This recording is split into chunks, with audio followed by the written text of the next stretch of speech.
Destul de recent, dacă îmi urmăriți canalul, probabil ați observat că am făcut un test cu BMW M4 în versiune Cabrio, o mașină cu adevărat specială, mai ales din prisma culorii. Avea o culoare foarte interesantă, iar dacă nu ați văzut acel clip, vă invit să mergeți să-l urmăriți în acest moment, înainte să vă uitați la acest clip, pentru că cele două vor fi foarte interconectate, să le spunem. Pentru că dacă ești în postura de a-ți cumpăra un astfel de model, o mașină din acest segment și vrei un 6 cilindri sub capotă și vrei și ceva performanță, probabil te uiți la cele două.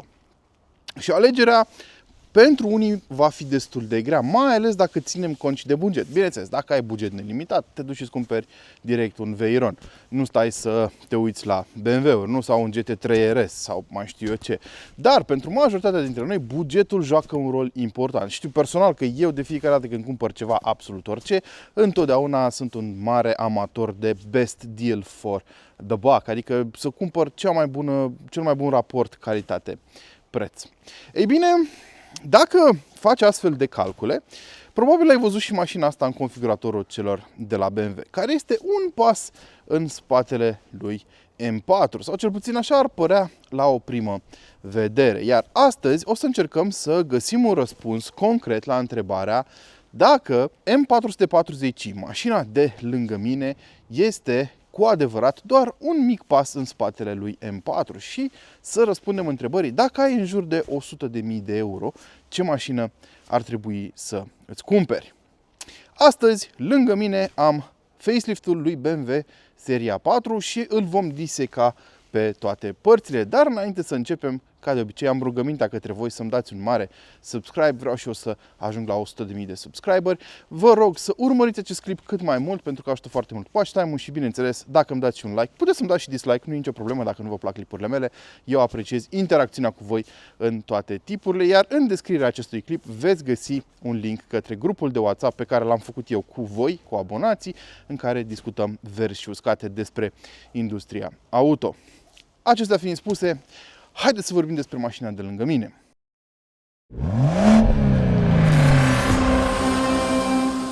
Mie mi se pare personal că au trecut 4 ani extrem de repede. Parcă ieri era foarte mare scandal pe internet atunci când a fost lansată această mașină în 2020. Aduceți-vă aminte, și toată lumea a văzut grila aceea uriașă din față. Semnele au fost întotdeauna acolo, ca să-l citesc pe Teo, pentru că înainte ca mașina asta să fie lansată, am avut un concept prezentat de cei de la BMW cu acea grilă revoluționară la momentul acela și am văzut foarte multe poze spion cu mașina asta făcând teste peste tot, cu camuflajul care simula, sau mă rog, disimula grila uriașă din partea din față. Și vă aduceți aminte cât scandal a fost atunci, nu? Ei bine, între timp s-au întâmplat parcă foarte multe lucruri și în același timp parcă a trecut foarte repede timpul. Pentru că BMW ne-a mai șocat cu câteva decizii de design foarte radicale. Personal, m-am obișnuit cu acest design. Îmi place mai mult cum arată M4. Mi se pare că dacă tot faci o astfel de grilă, fă-o cât mai agresivă, cât mai in your face, și pe M4 este și mai agresivă, dar nici aceasta nu a început să îmi displacă atât de rău. Pe modelele noi avem câteva modificări pe partea asta de design, mai ales în partea frontală și în zona grile. Pentru că BMW, mai ales pe modelul acesta M440, ele sunt și mai vizibile, pentru că BMW de ceva timp, v-am mai povestit aici pe canal, își dorește să diferențieze cât mai puțin modelele pe care le știam noi drept M Performance față de cele M. Pentru că oficial, la nivel de comunicare, BMW spune că nu mai există modele M Performance, ceea ce mi se pare un pic ironic, având în vedere că dacă ridici capota acestei mașini, o să vezi ceva foarte interesant, o să vă arăt când vorbim despre motor. Da? Deci, la nivel de comunicare, BMW vinde acum doar modele M și modele normale. Numai că modelele M acum includ și aceste versiuni, care înainte erau M Performance, și modelele M sunt împărțite în două categorii. Modele M de înaltă performanță și modele M. Acesta, teoretic, conform comunicării celor de la BMW, este un model M, deși noi îl știam ca un M Performance, iar M4 este un model M de înaltă performanță. Cam asta este separarea pe care o face BMW între modelele proprii. Trecând peste ceea ce face BMW, ideea este că din design încep să vezi niște apropieri ale acestor modele care erau înainte M Performance de ceea ce ofereau modelele M pur sânge înainte. Dacă te uiți la mașina asta, de exemplu, o să observi că avem capacele oglinzilor în stil M, cum sunt și pe modelele de înaltă performanță, adevăratele M, da? Și asta este făcută intenționat pentru a micșora distanța dintre ele. În zona din față avem grilă cu bare orizontale, cum vedeam și pe M4, numai că da, grila are un design diferit. Vedem o siglă M în acea grilă, chestii care nu existau înainte pe modelele M Performance, da? Deci BMW intenționat face chestia asta pentru că, și sincer să fiu, au și dreptate până la un punct. Mașinile astea chiar au o performanță impresionantă și ar fi păcat ca aceasta să nu fie exploatată din punct de vedere marketing, bineînțeles, pentru că marketingul îți vinde mașinile. Pe partea de facelift, BMW a operat câteva modificări. Știți că aici pe canal, dacă mă urmăriți de mai mult timp, v-am explicat întotdeauna că modelele M Performance aveau niște detalii în cerium grey, o culoare specifică modelelor M Performance înainte. Asta nu se mai întâmplă. Acum, modelele M Performance au niște detalii, dar toate sunt gloss black, cum e capacul acestei oglinzi și cum o să vedeți toate ornamentele din zona din față de aici ale mașinii, inclusiv pe pachetul M Sport, adică grila, de exemplu, are contur din negru lucios și în spate o să vedeți că tipsurile de evacuare care erau cerium grey înainte, acum sunt și ele negru lucios, la fel și difuzorul din spate și așa mai departe. Personal, cred că asta este necesar pentru a diferenția în continuare modelele noi de cele vechi, dar mie îmi plăcea mai mult atitudinea cu acea culoare cerium grey, îmi plăcea mai mult. Dacă e să vorbim de facelift, exact cum vă explicam și în clipul cu M4, zona frontală a primit faruri noi. Nu mai poți să-ți cumperi faruri laser, poți să-ți cumperi doar faruri adaptive LED ca nivel de top de echipare. Mașina vine în standard oricum cu LED-uri, doar că nu sunt adaptive. Aici avem instalat acest pachet care este diferențiat de celelalte prin această inserție albastră, care înainte era rezervată pentru farurile cu laser. Și bineînțeles, semnăturile luminoase au fost modificate, renunțându-se la Corona Rings. V-am mai spus și în clipul cu M4, personal mi se pare o greșeală. Mișcarea asta pe care o face BMW renunță la niște detalii luminoase, să le spunem, și de design care au creat imaginea BMW. Și chiar mă uitam zilele acestea, am văzut câteva mașini cu semnătura aceasta nouă luminoasă prin trafic și dacă le vezi în întuneric, nu le mai recunoști instantaneu drept fiind BMW-uri. Înainte, când te uitai în oglinda retrovizoare, puteai să-ți dai seama că se apropie un BMW, în primul rând după viteza cu care venea și cât de aproape se înfingea în fundul tău și în al doilea rând după semnătura luminoasă pe care o aveau farurile și știai că ăla e un BMW. Acum nu mai știi ce mașină e. Și nu e ca și cum e importantă informația asta, numai că asta face parte din imaginea unui brand și să renunți la o imagine creată în zeci de ani, nu știu, probabil au ales să facă această semnătură luminoasă pentru a face trecerea către mașinile din noile clase mai ușoară. Nu știu dacă ați văzut conceptul noii clase, are niște lumini verticale cam în stilul acesta și cred că acela e posibil să rămână pe versiunile de producție. Și noua clase este platforma nouă electrică a celor de la BMW care va prelua frâiele după platforma aceasta clar pe viitor. Pe modelul aici de față avem o combinație foarte interesantă de culori. Vorbim despre un Tanzanite Blue, culoare exterioară, care arată foarte bine, costă vreo 2000 de euro în plus. Și pe mașina asta, în momentul de față, avem jantele de iarnă. Nu sunt niște jante rele deloc, 19 inch, M, parte din pachetul M Performance, adică sunt foarte ușoare. Arată bine, e un gri mat, gunmetal grey, cred că e. Numai că dacă te uiți la mașina aceasta, pentru că are o dimensiune generoasă, aproape 4,8 metri lungime are seria 4 în momentul de față, deci a crescut destul de mult față de predecesorul său.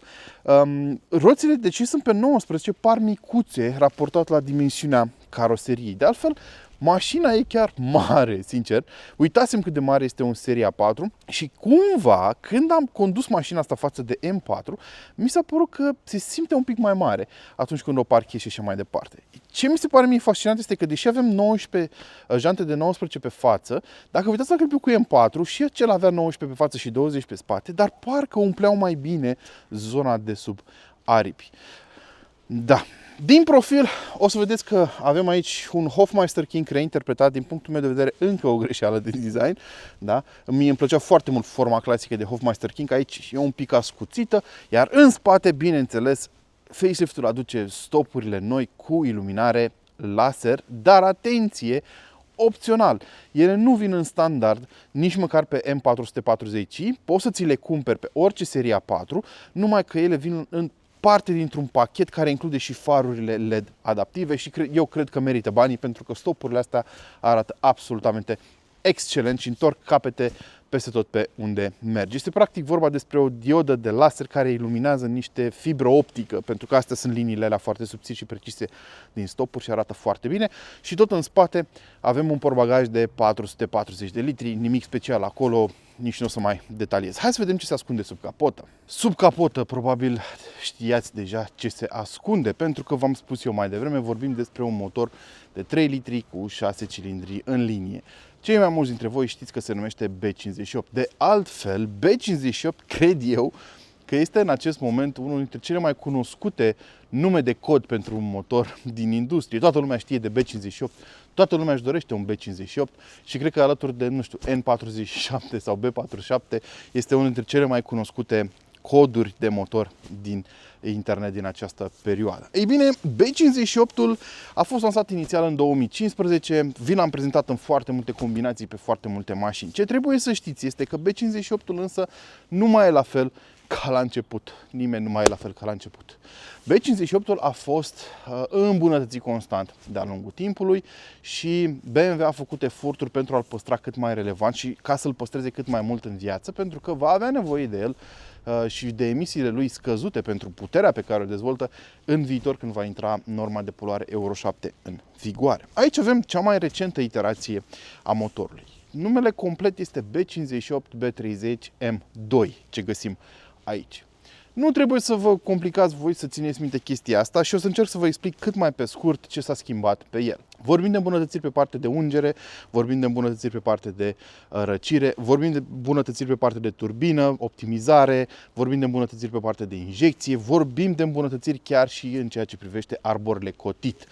BMW a învățat din ce s-a întâmplat pe modelele precedente și optimizează continuu acest motor. Vorbim despre o iterație cu ciclu de funcționare Miller, care practic ce face? Pur și simplu folosește mai mult aer în tot procesul de combustie atunci când se poate pentru a reduce consumul. Asta face ciclul Miller, nu trebuie să vă complicați cu explicații foarte detaliate și așa mai departe. Ciclul ăsta Miller îi permite mașinii să aibă consumuri foarte reduse atunci când nu este nevoie de multă putere. De altfel, mașina are și o injecție diferită pe acest model. Are atât injecție directă cât și injecție indirectă. Pentru că, știți foarte bine, foarte multe modele cu injecție directă au o problemă cu acumularea de carbon pe valve și producătorii lucrează foarte mult, implementează soluția asta cu două tipuri de injecție și o fac pentru, chiar dacă complică un pic lucrurile, o fac pentru a le oferi clienților un motor care să ducă mai mulți kilometri, să fie fiabil pentru o perioadă mai lungă. Nu o fac doar așa că vor ei. Și aici intervine conflictul cu voi ăștia care spuneți pe internet că, domnule, producătorii în ziua de azi fac intenționat motoarele mai prost. Și atunci de ce se lucrează constant la îmbunătățirea fiabilităților? Și nu e doar BMW care face chestia, sunt mulți producători care fac același lucru. Încă o chestie care s-a modificat este controlul Vanos, care se face acum electronic, vorbim de un e-Vanos, practic, și cam atât. Ce aș vrea să mai menționez aici sub capotă este că motorul este cuplat în acest caz la o cutie ZF8 HP și la un sistem de tracțiune integrală X-Drive, care vine standard pe M440i în Europa. În America, dacă nu mă înșel, poți să-ți cumperi M440i și cu tracțiune în spate. Ce îmi place este că, în stil tradițional BMW, motorul este împins cât mai mult în spate pentru a se poziționa în spatele axei față cât mai mult, astfel încât distribuția greutății să fie cât mai echilibrată pe cele două punți. În același timp aș vrea să menționez și faptul că avem aici niște ranforsări care să rigidizeze partea frontală a mașinii și înainte să uit, M440i este acum mild hybrid, adică avem un motor electric de 11 cai integrat în transmisie care oferă câte un boost ocazional, poate recupera energie și o va stoca în bateria de 48 de volți de la bord pentru a putea fi folosită ulterior pentru sisteme auxiliare și așa mai departe. Deci, scopul acestui sistem mild hybrid este să eficientizeze și mai mult trenul de rulare. În total, BMW ne spune că avem 374 de cai putere și 500 Nm disponibili în total pe această mașină, deși eu cred că de fapt ar fi undeva la 385 de cai, pentru că 374 produce motorul termic. dar și în sesiunile de boost ai un pic mai mult pentru că intervine și acel motor mic electric. Și aceste performanțe, o să vedeți mai târziu când o să vorbim de consum, transformă mașina asta într-un monstru extrem de rapid, dar și eficient. Bun, hai să vedem puțin ce s-a schimbat și la interior și apoi hai să o conducem, bineînțeles, nu? Hai să vedem ce ne pregătește interiorul lui seria 4 facelift, aici în versiune M440, cum v-am explicat deja. O să vedeți că avem o combinație foarte interesantă în interior. Un interior diferit de ce primești în mod normal pe M440.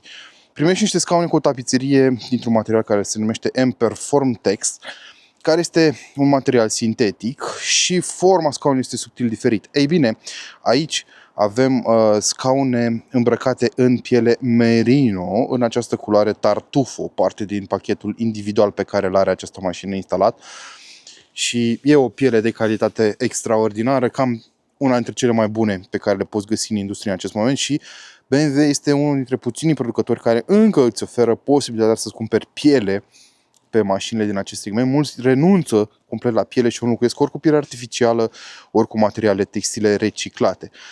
Și combinație de tanzanit blue cu acest tartufo de la interior este absolut genială din punctul meu de vedere. Calitatea materialelor este foarte bună pe modelele BMW, nu pe toate, pe acesta încă s-a păstrat calitatea materialelor intactă. Vorbim despre un sistem audio Harman Kardon, bineînțeles, și cam așa arată scaunele din spate. Nu o să fac contorsionism să intru acolo, va trebui să mă credeți pe cuvânt când vă spun că în cap, mai bine decât în M4 Cabriolet pe care vi l-am prezentat acum nu foarte mult timp. Dar nu recomand în continuare persoanelor de dimensiunea mea să stea acolo pentru perioade lungi de timp. Și observați cum avem scaune reglabile electric care se ajustează automat. Ei, pe modelele M Performance primești, pe modelele M440 de mai puțină performanță decât modelele M, primești acest volan care seamănă foarte mult cu ce am văzut pe modelul M adevărat. Practic are cam aceeași formă, avem inelul de ghidaj în partea de sus și bineînțeles este îmbrăcat în piele, numai că mi se pare că e un pic mai subțire decât cel de pe modelul M4 și îmi plac aceste cusături aici în culorile M. Ce bine e mașina, că e un frig afară de nu-ți vine să crezi. Bun. Și pentru că BMW a decis să modifice designul interior al tuturor mașinilor sale de pe platforma Clar, ce o să vedeți aici este fix la fel ca în M4. Avem același ecran curbat, mă rog, sunt două ecrane, dar ei spun BMW Curved Display, da? 12,3 inch fiecare parte, cu grafică diferită. Într-adevăr, aici se observă o diferență față de modelul M4. Dacă pe M4 aveam niște tile-uri în diagonală pe acest ecran, aici avem un alt sistem cu aceste tile-uri aici. În continuare configurabile, dar nu sunt ca pe modelul M4 și mie chiar îmi plăceau. Acelea avem aici zona de scurtături pentru funcțiile esențiale ale mașinii și această zonă de scurtături rămâne aici, indiferent ce ai afișat. De exemplu, dacă intrăm în Android Auto, veți observa că această zonă rămâne aici pentru a putea controla climatizarea, navigația. Ai niște scurtături foarte, foarte utile. De aici intri în backend unde ai toate aplicațiile mașinii și de aici lipsesc câteva detalii pe care le aveam pe modelele M, adică M Lap Timer și Drift Analyzer și mai sunt câteva aplicații specifice pentru modelele M.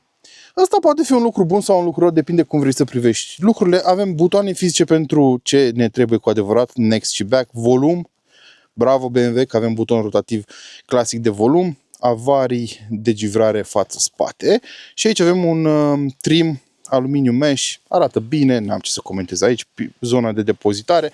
Spre deosebire de modelul M, aici avem un schimbător mult modificat, pentru că ați văzut pe M aveam acel schimbător care replica un schimbător clasic de viteze, care mie îmi place foarte mult. Avem aici acest selector de viteze și lipsesc și butoanele de moduri M de condus.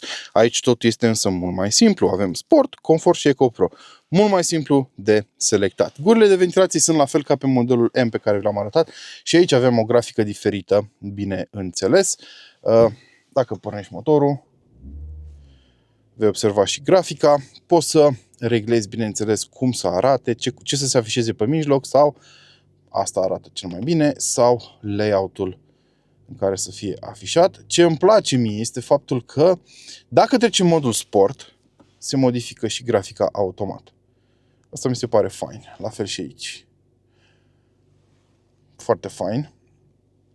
Și în rest, sincer, nu e nimic foarte diferit de M4 și cam așa arată cam toate modelele curente BMW M. Dar hai totuși să conducem mașina, pentru că asta contează cel mai mult. Aș face un launch cu mașina asta, dar este prea nouă ca să pot să fac eu asta. Și știu că sunteți curioși de performanța pe care o oferă. Nu stă rău absolut deloc. Face 100 în 4,5 secunde. Noul BMW M440i X-Drive. O performanță care acum ceva timp era destul de greu de atins și oricum am văzut teste independente care dădeau această cifră ceva mai jos. În același timp, M4 pe care l-am condus acum nu foarte mult timp, în versiunea sa e drept cabrio, care este ceva mai grea, are un timp de 0-100 de 3,9 secunde. Nu e rău deloc, versiunea coupe are 3,7 secunde. Deci, între asta și surioara sa M ar fi undeva la 0,8 secunde diferență, ambele mințind cu nerușinare, pentru că, v-am spus, mașinile sunt de fapt mai rapide și în multe cazuri s-a demonstrat că au și mai multă putere decât spune BMW. Diferențele față de M4 însă sunt destul de mari. Primul lucru pe care l-am observat a fost diferența de greutate. Da, o spun destul de clar, mașina asta nu e ușoară, nu mă înțelegeți greșit, are 1800 de kilograme cu șofer. Fără șofer, conform standardelor europene, ar trebui să aibă undeva la 1735 de kilograme. Deci are 1800 de kilograme mașina asta, iar M4 pe care l-am condus avea 2 tone.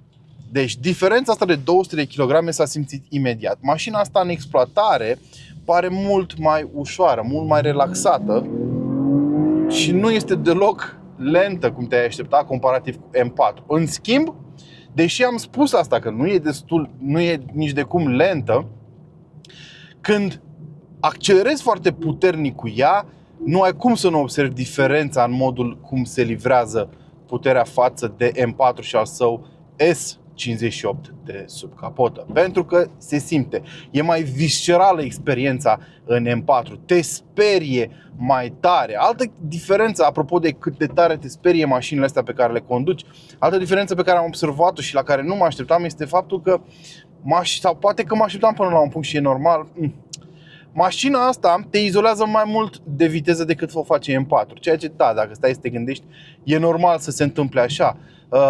În mașina asta simți mai puțin vibrațiile de la drum, simți mai puțin vibrațiile motorului, simți mai puțin cât de încordată e comparativ cu M4. M4 când îl conduci este încordat tot timpul, e tot timpul pus pe fugă și este mult mai rigidă decât mașina asta.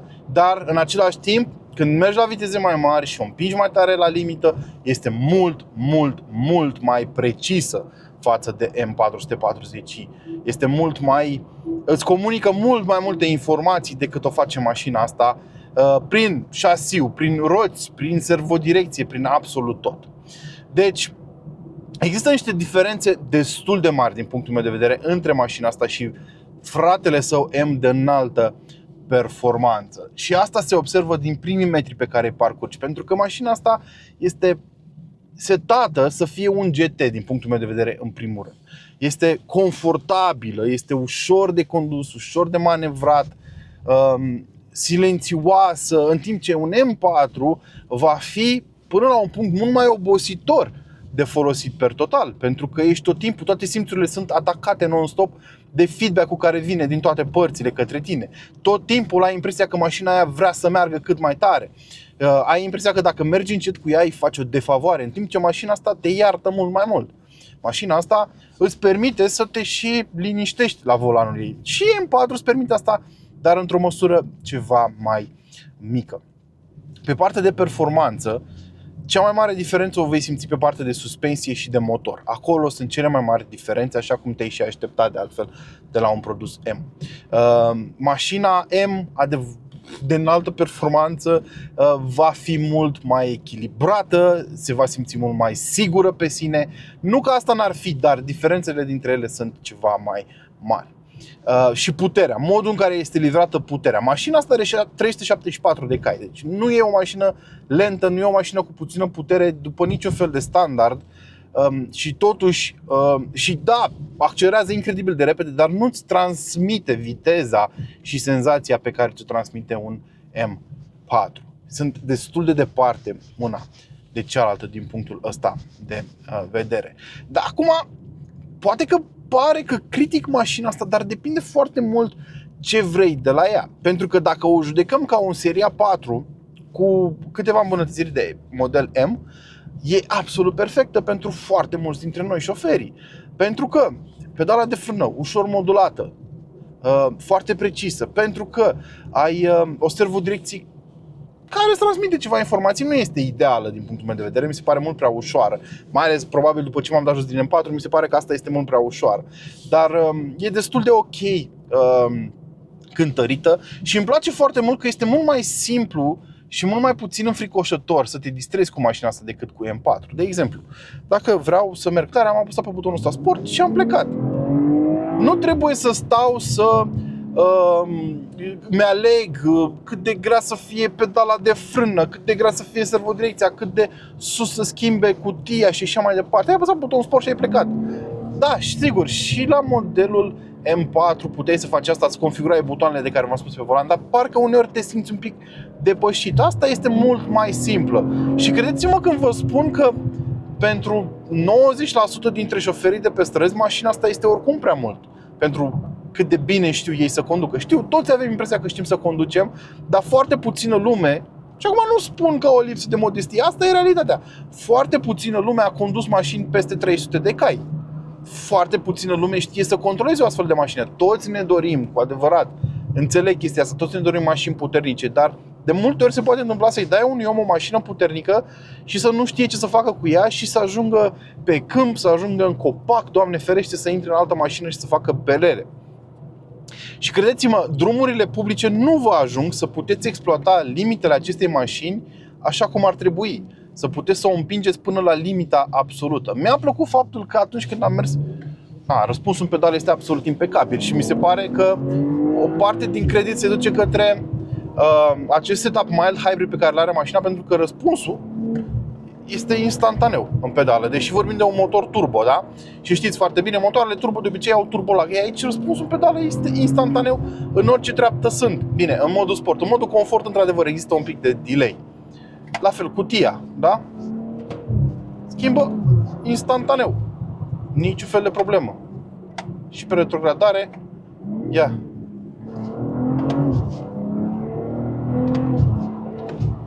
Deci, pentru majoritatea oamenilor, mașina asta oricum este prea mult.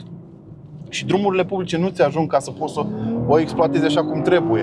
Îmi place mult și că are fundul destul de jucăuș și oricum sistemul X-Drive de pe mașina asta are diferențial cu alunecare limitată pe spate, care vine în standard, în echiparea standard pe această mașină. Îmi place și evacuarea pe modul sport. Ia, cum a plecat spatele aici. Hopa! Și diferențialul la M Sport de pe puntea spate îl simți cum funcționează, bineînțeles, în modul sport. În modul confort, repet, mașina este foarte, foarte sedată per total. Da, deci mi se pare că și M440 este o alegere foarte bună pentru entuziastul din tine. Diferența de 30.000 de euro la preț de pornire între mașina asta și un M4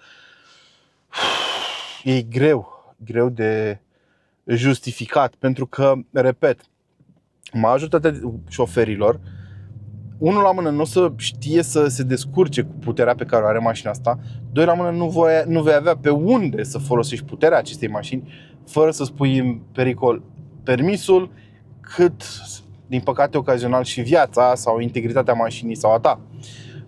Și atunci, ok, M4 este un alt animal. Din punctul meu de vedere, M4 este un cu totul altă ligă.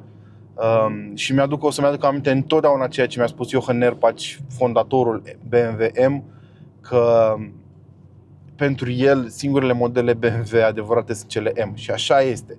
Oricât vrea BMW să ne vândă nouă mașina asta drept un model M și M4 ca un model de înaltă performanță, tot M, nu sunt aceeași specie din punctul meu de vedere. Diferențele sunt foarte mari. În același timp, cred că mașina asta ar fi alegerea mea dintre cele două. Aș economisi 30.000 de euro la achiziție, aș avea o mașină care consumă mai puțin, vorbim imediat și de consum, care e mai confortabilă și care îmi permite să mă distrez fără să-mi fie frică.